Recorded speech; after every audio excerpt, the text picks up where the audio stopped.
हिस्सेदारी की बात नहीं सर, हिस्सेदारी की बात इसलिए महागठबंधन नहीं कर सकता है। मैं आंकड़ा बता देती हूँ, 19%, 18.5 आप कह रहे हैं, मैं कह रही हूँ 19% मुस्लिम आबादी है। सीटें आपने कितनी दी है सर? महागठबंधन ने कितनी सीटें दी हैं?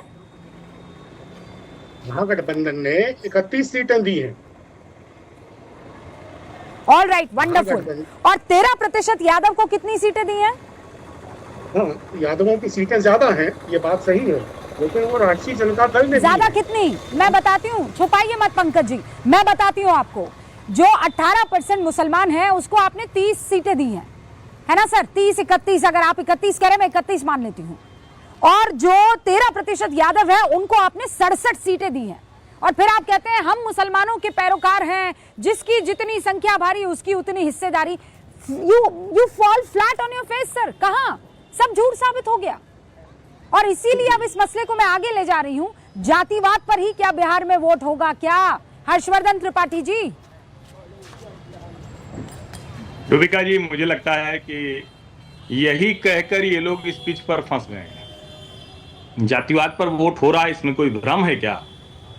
और इनको मुस्लिम और यादव समीकरण दिखता है।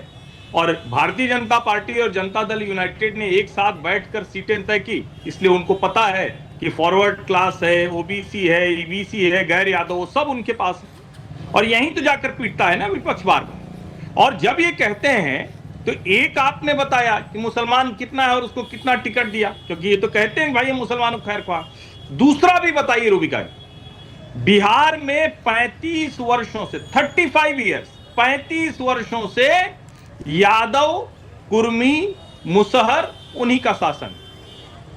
लालू प्रसाद यादव, राबड़ी देवी, वो भी उनकी पत्नी, नीतीश कुमार और जीतन राम मांझी।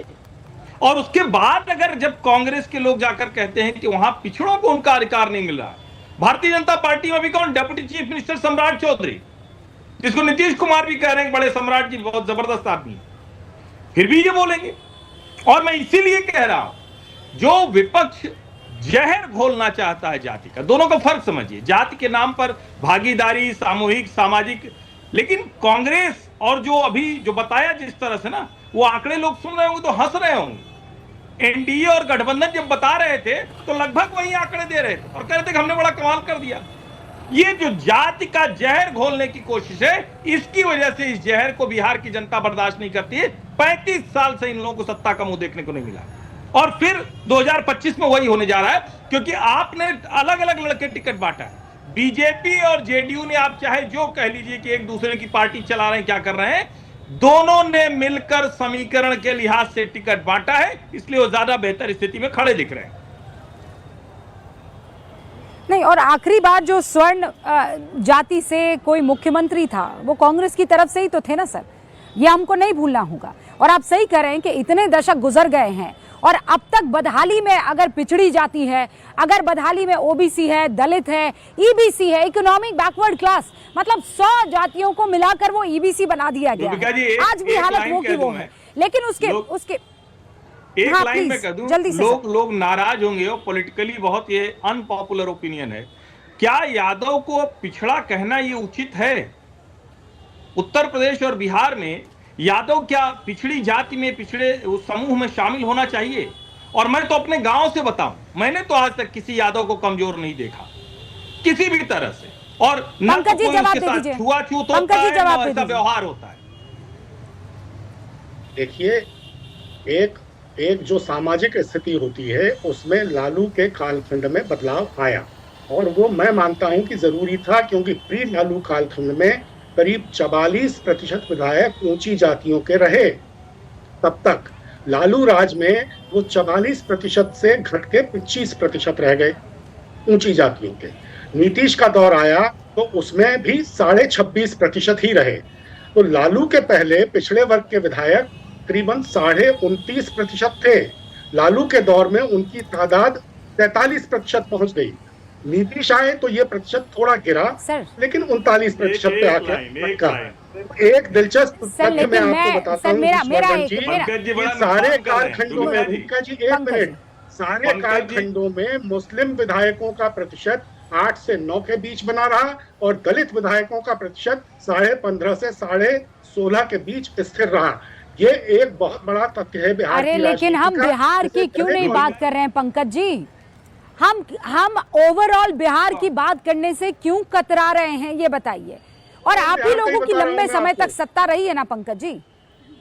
हाँ, मैं नहीं, बिहार में जो ये जातिवाद घोलने की कोशिश हो रही है। एक सेकंड डॉक्टर हर्षवर्धन, माफ कीजिएगा डॉक्टर साहब, तो आपको मतलब एक तमगा ही मिल गया है, लेकिन हर्षवर्धन जी एक सेकंड, बाकी मेरे 4 और मेहमान और उसके बाद मैं आपका रुक कर लूंगी। रोहन गुप्ता जी, अभी तो ध्रुवीकरण का भी मसला आ गया है। मतलब जो शब्दों का इस्तेमाल हुआ है, यदमुल्ला से लेकर ये जो राम अंधभक्त हैं, वो सब के सब एंट्री हो ही चुकी है। क्या ध्रुवीकरण के सहारे चुनाव जीता जाएगा? रूबिका जी, पहली बात तो एक कहावत है, विनाश काले विपरीत बुद्धि। अब कांग्रेस को लग रहा है, महागठबंधन को लग रहा है कि चुनाव तो हार ही रहे हैं, और हर बार जो मोदी जी का व्यक्तिगत अपमान करने की राजनीति पे तुल जाते हैं, वापस उसी रास्ते पे बिहार में चल पड़े हैं। जिस प्रकार से मल्लिकार्जुन खड़गे जी ने मोदी जी के लिए शब्द प्रयोग किया, राहुल गांधी जी ने जो शब्द प्रयोग किया, वोट के लिए नाचने की बात की, ये क्या इनको शोभा देता है क्या? हर बार ये लोग मुंह की खाते हैं, पर ये मजबूरी हो गई है, क्योंकि बिहार में भी उनको लग रहा है कि अब कुछ बचा नहीं है तो मोदी जी को गाली दे दो, थोड़ा बहुत जो उनके टाइप का जो वोट है वो बच जाएगा। इन्होंने चुनाव का आगाज कैसे किया था? अपने मन से मोदी जी की आपकी तरफ से भी तो कहा गया ना, प्रधानमंत्री ने कहा ना कि कट्टा सटा के, और उन्होंने बार्गेन कर लिया, कट्टा सटा के डरा दिया, और उसके बाद जो है सीएम पद अपने नाम करवा दिया। रूबिका जी, आप एक वरिष्ठ पत्रकार है, एक चीज आप समझिए, व्यक्तिगत अपमान और कटाक्ष में, व्यंग में फर्क होता है। और ये बात तो सही है कि कनपट्टी पे बंदूक रख के नहीं तो तेजस्वी को क्यों कांग्रेस पार्टी डिक्लेयर नहीं कर रही थी? कांग्रेस पार्टी को मालूम था कि जंगल राज का जो थप्पा है वो वापस चिपक जाएगा, जिसके कारण पर इसमें भी तो उपमा ही है ना, ये मजबूरी थी कांग्रेस पार्टी की। इसमें भी तो उपमा ही है ना रोहन जी, क्या इसमें उपमा नहीं है? जब वो कह रहे हैं कि ऐसे बिजी हो गए जैसे बेटे की शादी में हो, ये उपमा ही है। उनके बारे में थोड़ी कुछ व्यक्तिगत तौर पर कहा गया। बिल्कुल नहीं। जब प्रधानमंत्री के बारे में कोई ऐसी बात करेगा तो हम लोग यहाँ पर जिम्मेदारी से उस बात पर सवाल उठाने के लिए तैयार हैं। जी बिल्कुल। देखिए, जिस प्रकार से ये व्यक्तिगत टिप्पणी, तो क्या हुआ कि दूल्हे के अपने बच्चे की शादी की तरह नाचना, व्यक्तिगत टिप्पणी हुई ना। ये कहना छठ पर्व का मजाक उड़ाना, हर चीज में मजाक उड़ाना, हर चीज में मजाक उड़ाना। तो ये जैसे आपको याद हो, चुनाव का आगाज कहां से हुआ था? मोदी जी की माता को गाली देने से उनके मन से चुनाव की शुरुआत हुई थी।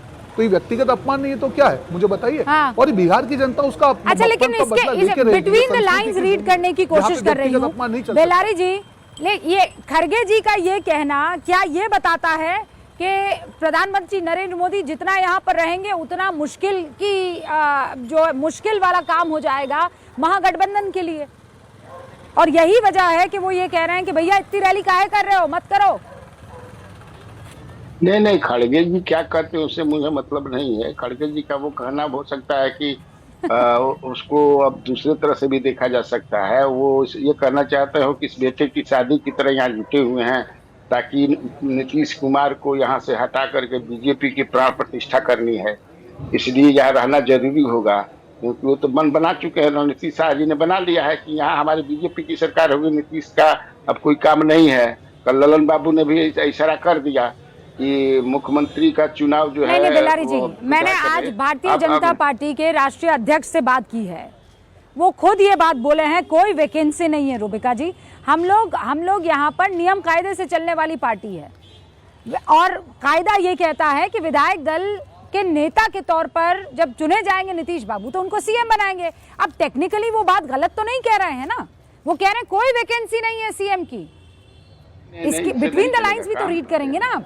हाँ, बिटवीन द लाइंस से मैं पढ़ रहा हूँ। पढ़ने के पिछले बार ऐसा नहीं कहते थे कि वैकेंसी नहीं है, पिछले बार तो खुलेआम कहते थे कि नीतीश होंगे इस तरह से बात। खैर, अब चलिए, आप ये बोलती हैं, अभी भाजपा के हमारे जो मित्र हैं वो भी बोल रहे थे कि इतना गंदा कैसे बेकार शब्दों का प्रयोग करते हैं, नाचने उछने वाला।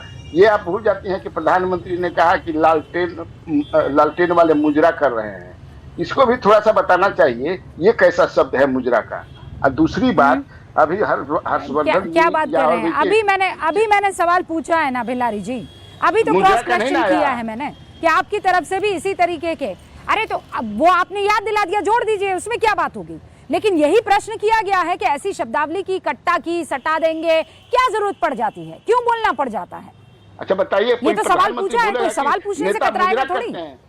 मुजरा और नाच में कौन बढ़िया है? अच्छा, कोई एलओपी ये बोलेगा, कोई एलओपी ये बात बोलेगा कि आके नाच लेंगे? क्या बात कर रहे हैं सर? कोई पीएम एलओपी को ये शोभा देता है कि आकर बोलेंगे नाच लेंगे? क्या व्यक्तिगत टिप्पणी की है? मैं ये कह रही हूं व्यक्तिगत इसमें क्या है बेल्लारी जी? व्यक्तिगत क्या है? उन्होंने कहा कि राहुल जी मुजरा करेंगे, उन्होंने कहा कि तेजस्वी जी मुजरा करेंगे, उन्होंने कहा कि फला आदमी आकर मुजरा करेगा। ये नहीं कहा ना उन्होंने, नहीं कहा ना सर उन्होंने। कंपेयर करेंगे तो फिर एकदम तीखा वाला कंपेयर कीजिएगा सर, और मैं नहीं डरती कंपेयर करने से। नहीं, आपने सुना नहीं एलओपी ने क्या कहा? एलओपी ने क्या कहा? लीडर ऑफ ऑपोजिशन ने क्या कहा? पीएम को स्टेज पर बुला दो, नचवा दो, नाच लेंगे। आप अगर आपको कहना ही है, तीखा कहना ही है, तो आप उस शब्दावली का इस्तेमाल कीजिए। ये लोग ऐसे हैं कि इनको स्टेज पर बुला लीजिए, नचवा लीजिए, तो वोट मांगने के लिए नाच भी लेंगे। इतना बोल देते ये, अगर इतना ही तीखा बोलना था ये बोल देते। ये बार बार तीखी टिप्पणी प्रधानमंत्री के ऊपर। तो प्रधानमंत्री ओके फाइन बेल्लारी जी बोलिए। हाँ, छोड़िए इस सब, अब छोड़ दीजिए व्यूअर पर, व्यूअर को। तो अब ये कहते हैं कि यादव जो है, कोई मैंने यादव के बारे में कहा हर्षवर्धन जी ने, कुर्मी का नाम नहीं लिया इन्होंने। मैंने भी कुर्मी भी तो बहुत संपन्न हो गए हैं, कोरी भी बहुत संपन्न हो गए हैं, लेकिन हर्षवर्धन जी उनका नाम नहीं लिए, यादवों का नाम लिए। क्यों यादव का नाम लिए, अब हर्षवर्धन जी बताएंगे। दूसरी बात, जात की राजनीति होती है महागठबंधन वाले। अच्छा ये बताइए रुबिका जी आप में से, एक करता है धर्म की राजनीति, दूसरा मान लेते हैं जात की, तो कौन बढ़िया है कौन खराब है? धर्म की राजनीति वाला बढ़िया है कि जात की राजनीति में? दोनों खराब है। एक हिंदू मुसलमान करता है, दूसरा मान देखिए जात की राजनीति करता है। तो अपना जनता को अपने पक्ष में करने के लिए अपना अपना रणनीति बनाते हैं, उस अनुसार अपना गोलबंदी करते हैं। बस अब बेल्लारी जी ये कह रहे हैं तो मैं आपका सपोर्ट कर लूंगी, आपके इस तर्क से मैं अग्री कर जाऊंगी। लेकिन ये कहना कि, और फिर जब महागठबंधन आकर ये कहता है कि ये लोग खतरनाक है, तो फिर दिक्कत हो जाती है। मैं कह रही हूं कि अगर धर्म और जाति की राजनीति दोनों तरफ से हो रही है, दोनों के लिए ये जनता के लिए खतरनाक है। मतलब ना एनडीए ठीक कर रही है और ना ही महागठबंधन इस मसले पर ठीक कर रहा है, एकदम क्लियर है अपना मामला। लेकिन ये कहना कि ये तो भैया ये इसलिए कर रहे हैं क्योंकि सामने वाला कर रहा है, तो फिर तुम में और उनमें फर्क क्या हुआ? अब मेरे दो और मेहमान, उसके बाद मैं आपके पास आती हूँ। यहाँ सत्यप्रकाश जी जुड़े हुए हैं। सत्यप्रकाश जी, अभी जब हर्षवर्धन जी ने जिक्र किया, ओके 5 सेकंड, ओके 5 सेकंड लीजिए। लेकिन जातीयता केवल बिहार में नहीं होती है, आप भी जानती है, मैं भी जानता हूँ। देखो ये बिहार का नाम बदनाम मत करो सर, बिहार का नाम जातीयता बिहार में नहीं होती है, लेकिन जातीयता के आधार पर जातियों को बेवकूफ बेइंतहा तौर पर यहाँ बनाया जाता है। इसमें कोई दो राय नहीं है। जातीयता सब जगह देखी जाती है, जातिवाद सब जगह देखा जाता है, सारी राजनीतिक पार्टियां ये काम करती हैं। लेकिन यहाँ पर मैं तो अभी आपको परसेंटेज बता देती हूँ सर, मैं अभी परसेंटेज बता देती हूँ कि कितने परसेंट का कौन है और कितने कैंडिडेट्स उतार दिए गए हैं। लेकिन सत्यप्रकाश जी रूबिका जी, आपको मेरी आवाज आ रही है? जी। देखिए रूबिका जी, सबसे पहला जो मैं कहना चाहता हूं कि बेटे और बेटियों की शादी से बड़ा है लोकतंत्र का महापर्व चुनाव। ये उन व्यवस्थाओं को जन्म देगा जिसमें सभी बाल बच्चे, बेटे और बेटियों को सुख मिलेगा, सुरक्षा मिलेगा और उनका विवाह सुनिश्चित होगा, तो वो भी एक अच्छा फैसिलिटेशन होगा। अब आइए जातियों पर, जो बेल्लारी जी से सामान्यतः में बहुत दिलचस्प की कथा सुनाते हैं। पिछड़ी जातियों में अगर यादव आते हैं तो राष्ट्रीय जनता दल के लिए सामाजिक न्याय में सिर्फ यादव ही पिछड़ी जाती है, बाकी जातियों को भूल जाते हैं। जब रामनाथ ठाकुर जो अति पिछड़े समाज से थे, उनको नीतीश कुमार जी ने राज्यसभा भेजा। कहकशा परवीन जो राइन समाज से थी, मुस्लिम समाज के पाशमंदा समाज से थी, उनको राज्यसभा भेजा। तो नेतृत्व का विकास और उनके जीवन में आर्थिक विकास अति पिछड़ों का और सभी वर्ग के जातियों का नीतीश कुमार जी ने किया। लालू जी ने मीसा दीदी का किया, साधु यादव जी का किया, रोहिणी आचार्य का किया। मुझे अपनी बात पूरी करने दीजिए। तो जातियों में सभी अति पिछड़े और पिछड़ी जातियों को न्याय के साथ विकास नीतीश कुमार जी ने दिया है। आप कोई स्पेशल आदमी नहीं है कि आपसे सवाल नहीं पूछे जाएंगे। आप ये बताइए कि क्या वजह थी कि आपको इस बार चार ही टिकट देने पड़े? पिछली बार तो 11 मुसलमानों को टिकट दिया था ना आपने भैया, अब इस बार ऐसा क्या हुआ? कौन सा सांप सूंघ गया कि आपको 11 से 4 कर दिए? हमने मुस्लिम महिलाओं को भी टिकट दिया है। सगुफ्ता अजीम लड़ रही हैं अररिया सीट से। तो सवाल यह है कि भागलपुर दंगे में जिन्होंने न्याय नहीं दिया वो हमसे सवाल पूछेंगे कांग्रेस पार्टी। सत्येंद्र नारायण सिंह मुख्यमंत्री थे, भागलपुर में दंगा हुआ, लालू यादव 15 साल फाइल पे बैठे रहे, नीतीश कुमार 2015 में आकर के भागलपुर दंगा को न्याय देते हैं और आज भी सहायता राशि मुस्लिम समाज को मिलता है। तो अगर राष्ट्रीय